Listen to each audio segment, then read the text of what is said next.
it's Mrs. Bunker back to read some more of The Night at Dawn by Mary Pope Osborne. And I am super excited because I found out that the Magic Tree House website has lots of activities for each book. And so I thought that was super cool. And so I will add the link to that in the description of this video, and you can go check it out. And I'm going to read chapters 5 and 6 today. So if you missed the beginning of this book, or you missed the first book, because this is the second one in the Magic Tree House series, just click the Star YouTube channel link below, get caught up, and then come on back. So chapter 5, Trapped. "Come on," cried Annie. "Hurry!" Jack raced behind her. "Here, quick!" Annie dashed toward a door off the hallway. She pushed the door open. Jack and Annie stumbled into a dark, cold room. The door creaked shut behind them. "Give me the flashlight," said Annie. Jack handed it to her, and she switched it on. "Yikes," said Annie. A row of knights was in front of them. Annie flicked the light off. Silence. "They aren't moving," Jack whispered. Annie switched the light back on. "They're just suits," Jack said. "Without heads," said Annie. "Let me have the flashlight for a second," said Jack, "so I can look in the book." Annie handed Jack the flashlight. He pulled out the castle book. He flipped through the pages until he found what he was looking for. Jack put the book away. "It's called the Armory," he said. "It's where armor and weapons are stored." He shined the flashlight around the room. "Oh, man," whispered Jack. The light fell on shiny breastplates, leg plates, and arm plates. Shelves were filled with helmets and weapons. Shields, spears, swords, crossbows, clubs, and battle axes hung on the walls. Voices came from the hallway. "Let's hide," said Annie. "Wait," said Jack. "I've got to check on something first." "Hurry," said Annie. "It'll take just a second," said Jack. "Hold this." He handed Annie a flashlight. He tried to lift a helmet from a shelf. It was too heavy. He bent down and dragged the helmet over his head. The visor slammed shut. "Oh, man," thought Jack, "this is worse than having a 5-year-old on my head. It's like having a 10-year-old on my head." Not only could Jack not lift his head, he couldn't see anything either. "Jack!" Annie sounded far away. "They're getting closer." "Turn off the flashlight," Jack's voice echoed inside the metal helmet. He struggled to get the helmet off. Suddenly, he lost his balance and went crashing into other pieces of armor. Metal plates and weapons clattered to the floor. Jack lay on the floor in the dark. He tried to get up, but his head was too heavy.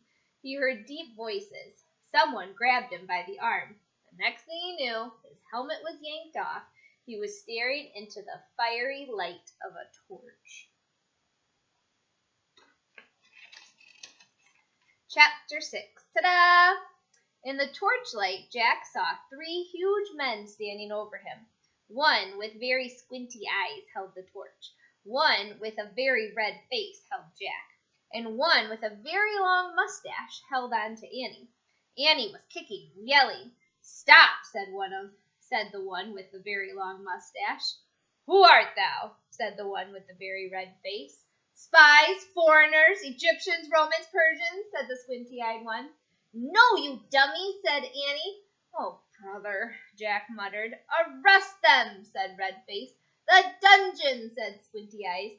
The guards marched Jack and Annie out of the armory. "Go," said the guard, giving him a push. Jack went. Squinty, Annie, Mustache, Jack, and Red marched down the long, dark hallway. They marched down a narrow, winding staircase. Jack heard Annie shouting at the guards, "Meanies!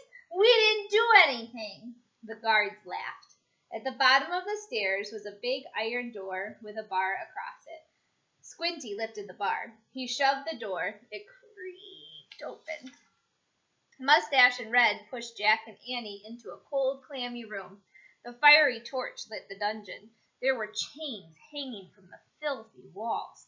Water dripping from the ceiling, making puddles on the stone floor. It was the creepiest place Jack had ever seen. "We'll keep them here till the feast is done, then turn them over to the Duke," said Squinty. "He knows how to take care of thieves." "There will be a hanging tomorrow," said Mustache. "If rats don't get to them first," said Red. They all laughed. Jack felt his backpack move. Annie was quietly opening it. "Come on, let's chain the two of them," said Squinty. The guards started toward Jack and Annie. Annie whipped her flashlight out of Jack's pack. "Ta-da!" she yelled. The guards froze. They stared at the shiny flashlight in Annie's hand. Annie switched on the light. The guards gasped. They jumped back against the wall. Squinty dropped the torch. It fell into a dirty puddle on the floor, sputtered, and went out. "My magic wand!" said Annie, waving the flashlight. "Get down, or I'll wipe you out." Jack's mouth dropped open. Annie fiercely pointed her light at Squinty, and then Mustache, and then at Red. Each howled and covered his face. "Down, all of you! Get down!" shouted Annie. One by one, the guards knelt down on the wet floor. Jack couldn't believe it. "Come on," Annie whispered to Jack. "Let's go now." Jack looked at the open doorway. He looked at the guards, quaking on the ground. "Hurry!" said Annie. In one quick leap, Jack followed Annie out of the terrible dungeon.